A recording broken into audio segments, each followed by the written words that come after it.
अस्सलाम वालेकुम। जी हमने जो है वो कम्युनिटी मेडिसिन स्टार्ट करनी है और कम्युनिटी मेडिसिन में मेजर्स ऑफ मोर्टेलिटी डिस्कस करेंगे। एपिडेमियोलॉजी का ये टॉपिक है और इधर से क्यों स्टार्ट करने लगे बिकॉज हमने बेसिकली कैलकुलेशंस पे ज़्यादा फोकस करना है। तो मेजर्स ऑफ मोर्टेलिटी से कैलकुलेशन स्टार्ट हो जाती है इस चैप्टर की। तो सबसे पहले हम इसको डिस्कस करेंगे, उसके बाद मेजर्स ऑफ मोर्बिडिटी है, फिर आगे केस कंट्रोल और कोहॉर्ट स्टडी, सबको वन बाय वन देखेंगे।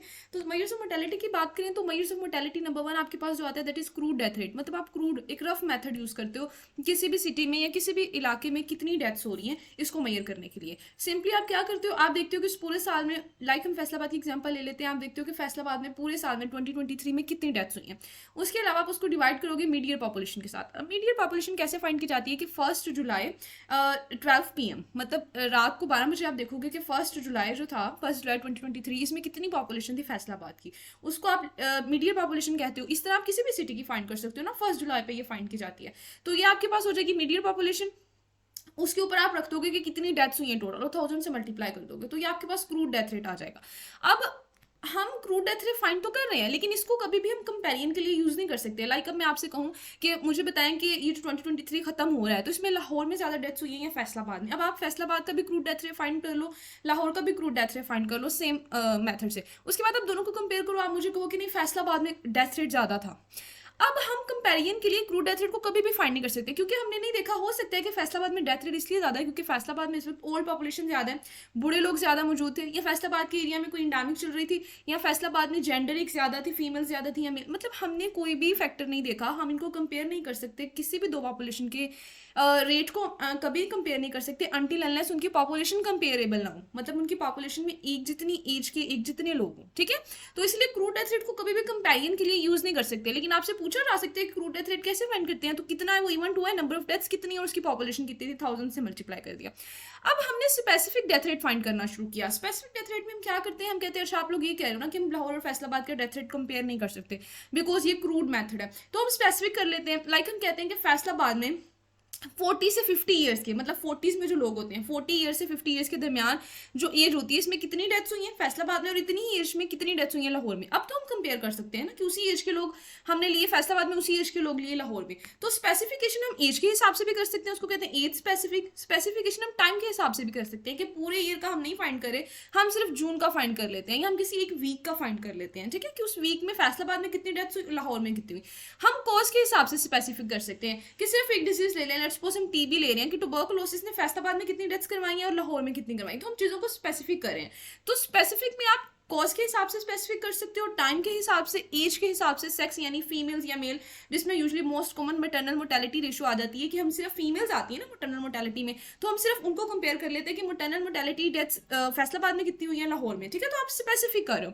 थर्ड वन जो आता है ना वो केस फर्टिलिटी रेट। अब ये बहुत आसान है। केस फर्टिलिटी रेट होता है कि किसी भी डिजीज ने कितनी डेथ्स करवाई हैं, मतलब ये कोई डिजीज कितनी, उसकी किलिंग पावर क्या है, वो कितनी खतरनाक है। इसमें हम क्या करते हैं, हम ये देखते हैं कि उस डिजीज के पेशेंट्स कितने थे, उन पेशेंट्स को डिनोमिनेटर में रखते हैं। मतलब लेट्स सपोज के 1000 पेशेंट थे जिनको ट्यूबरकुलोसिस था। ठीक है, यहाँ से ट्यूबरकुलोसिस को रहने देती है, हम बात कर लेते हैं कार्डियोवास्कुलर डिजीज की। 1000 पेशेंट उनको कार्डियोवास्कुलर डिजीज थी, अब उनमें से 200 की डेथ हो गई। ऊपर हम वो रखेंगे, न्यूमिनेटर में हम वो वाली रखेंगे वैल्यू जितनी डेथ्स हुई हैं उस डिजीज, उस स्पेसिफिक डिजीज की वजह से, सिर्फ कार्डियोवास्कुलर डिजीज की वजह से जितनी डेथ्स हुई हैं वो न्यूमिनेटर में आ जाएंगी, और कितने लोगों को कार्डियोवास्कुलर डिजीज थी वो डिनोमिनेटर में आ जाएगा। इससे हमें पता चलेगा कि कार्डियोवास्कुलर डिजीज की किलिंग पावर क्या है। ठीक है, तो ये केस फर्टिलिटी हो गया।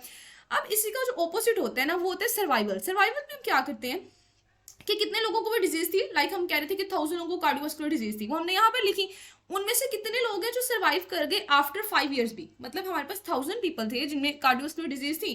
5 ईयर्स के बाद हमने डाटा दोबारा देखा तो उन 1000 में से जो है, जैसे हमने यहाँ पर बात की कि 1000 में से 200 की डेथ्स हो गई थी, लेकिन जो रिमेनिंग 800 थे ना वो सर्वाइव कर रहे थे, तो वो जो 800 है वो यहाँ आ जाएंगे। तो सर्वाइवल रेट होगा 800/1000 इंटू 100 और केस फर्टिलिटी होगा 200/1000 इंटू 100। मतलब ये बिल्कुल ऑपोजिट चीजें हैं। केस फर्टिलिटी है किलिंग पावर, कितना वो लोगों को मार रही है डिजीज, और सर्वाइवल है कि उसमें हमारी थेरेपी का क्या रोल है। ये मतलब प्रोग्नोसिस फाइंड करने के लिए कि हमारी थेरेपीज कितनी अच्छी हैं, हम कार्डियोवास्कुलर डिजीज के जो लोग हैं उनको कितना अच्छे से मैनेज कर पा रहे हैं, कितना अच्छे से ट्रीट कर पा रहे हैं, कितना अच्छे से उनको हम उनका फॉलोअप कर रहे हैं ताकि उनका सर्वाइवल रेट बढ़ रहा है। ठीक है, तो सर्वाइवल रेट हमें हमारी थेरेपी की बताएगा कि हमारी थेरेपी कितनी अच्छी है, हमारा प्रोग्नोसिस कितना अच्छा है, और केस फर्टिलिटी रेट हमें बताएगा कि उस डिजीज की किलिंग पावर क्या है।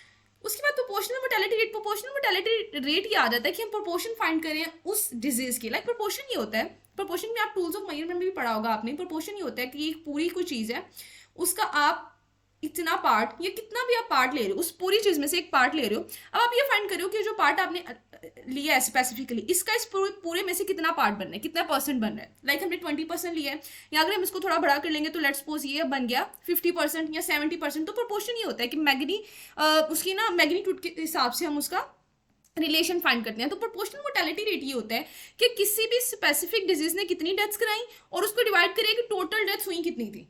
ठीक है, अब आपने ना इन सब में जितनी भी मेजर्स ऑफ मोर्टेलिटी, इन सब में न्यूमिनेटर और डिनोमिनेटर बहुत अच्छे से याद करने हैं। मैं आपको रिवाइज भी कराऊंगी एंड पे। तो अच्छा, प्रोपोर्शनल में आप क्या कर रहे हो, आप ये देख रहे हो कि किसी डिजीज ने स्पेसिफिकली कितनी डेथ्स करवाई और टोटली कितनी डेथ्स हुई थी। ये हो गया प्रोपोर्शनल मोर्टेलिटी रेट।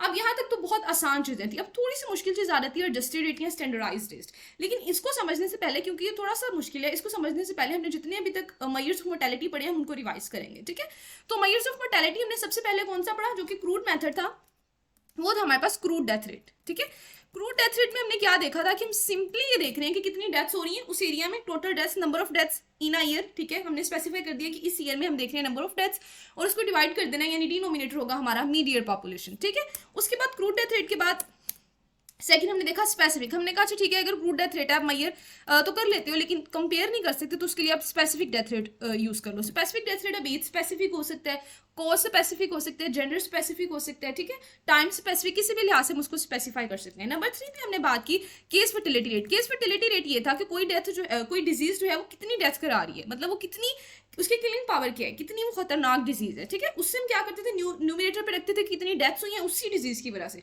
और डिनोमिनेटर होता था कि उस डिजीज के पेशेंट्स कितने थे। ठीक है, उसके बाद जो नंबर 4 था वो सर्वाइवल था। सर्वाइवल में हम देखते थे कि कितने लोग हैं जो आफ्टर 5 ईयर्स भी सर्वाइव कर रहे हैं, मतलब उनको वो डिजीज थी, वो डायग्नोस्ड हुए थे, लेकिन आफ्टर 5 ईयर्स भी वो सर्वाइव कर रहे हैं, और उसको डिवाइड कर देते हैं, डिनोमिनेटर होता है कि कितने लोग डायग्नोस्ड हुए थे उस डिजीज के साथ। ठीक है, तो हम कैंसर के लिए भी यूज कर सकते हैं। हम देखेंगे कैंसर में कितने लोग हैं जिनको हमने डायग्नोस किया था कि इनको कैंसर है, लेकिन आफ्टर 5 ईयर्स अभी तक वो सर्वाइव कर रहे हैं, तो ये कैंसर का सर्वाइवल रेट है।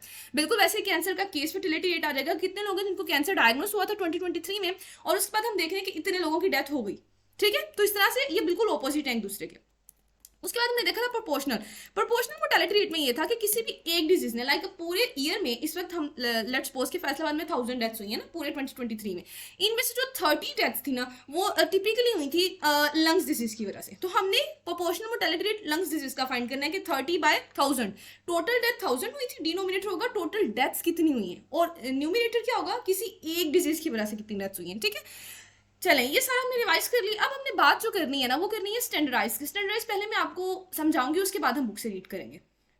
अब स्टैंडर्डाइज ये होता है, इसको ना स्टैंडर्डाइज को तो स्पेसिफिकली यूज ही करते हैं दो पॉपुलेशन को कंपेयर करने के लिए, मतलब सिर्फ सिंगल पॉपुलेशन के लिए ये नहीं होता, ये तब हम यूज करते हैं, इसको तब अप्लाई करते हैं जब हमने किसी भी दो पॉपुलेशन को कंपेयर करना हो। तो हम एग्जाम्पल लेंगे कि हमारे पास एक ये पॉपुलेशन है, एक ये सिटी है, लेट्स सपोज कि ये लाहौर है। ठीक है, और एक सिटी ये लेट्स सपोज ये फैसलाबाद है। अब हमने फाइंड करना है कि दोनों में बल्कि कंपेयर करना है कि दोनों में कितनी डेथ्स हो रही हैं। ठीक है, हम देखना चाहेंगे कि किस सिटी में ज्यादा डेथ्स हो रही हैं। अब मसला ये आएगा कि सिंपली हम मैयर तो कर लेंगे कि इसमें कितनी डेथ है, चलिए हम स्पेसिफिक भी कर लिया। अब फाइंड कर लिया कि इसकी एज स्पेसिफिक डेथ इतनी हो रही थी, इसकी एज स्पेसिफिक डेथ इतनी हो रही थी, हमने उसको कंपेयर कर लिया। बट स्टिल हमने एज तो स्पेसिफाई कर ली, लेकिन हम रेस को स्पेसिफाई नहीं कर पाए, हम उसकी जेंडर को स्पेसिफाई नहीं कर पाए, और भी बहुत सारे फैक्टर थे। लाइक लेट्स सपोज ये कर लेते हैं, हम उनकी फाइनेंशियल कंडीशंस को स्पेसिफाई नहीं कर पाए। हो सकता है इस सिटी में जो है फाइनेंशियली ज्यादा लोग अच्छे हों, ज्यादा जल्दी इनका ट्रीटमेंट इनको मिल जाता हो, अच्छा ट्रीटमेंट मिल जाता हो, ये ज्यादा हेल्थ केयर फैसिलिटीज इनको अच्छी वाली अवेलेबल हो, इसलिए यहाँ पे डेथ्स कम है। यहाँ पर एज तो वही है, लेकिन हो सकता है उनकी फाइनेंशियल कंडीशन इतनी खराब हो कि उनके पास हेल्थ केयर फैसिलिटीज ना हो सकता है, ये रूरल एरियाज में हो या अर्बन एरियाज में हो। तो बहुत सारे और भी फैक्टर्स हैं। आप सिर्फ एज स्पेसिफाई करने से आप ये नहीं कह सकते कि हमने दोनों पॉपुलेशन को कंपेरेबल बना लिया। तो फिर वो पूछते हैं कि हमें हल बताओ कैसे, हमने कंपेयर तो करना है, फैसलाबाद और लाहौर की डेथ रेट को, तो हम कैसे कंपेयर करें कि ये जो अंदर मसला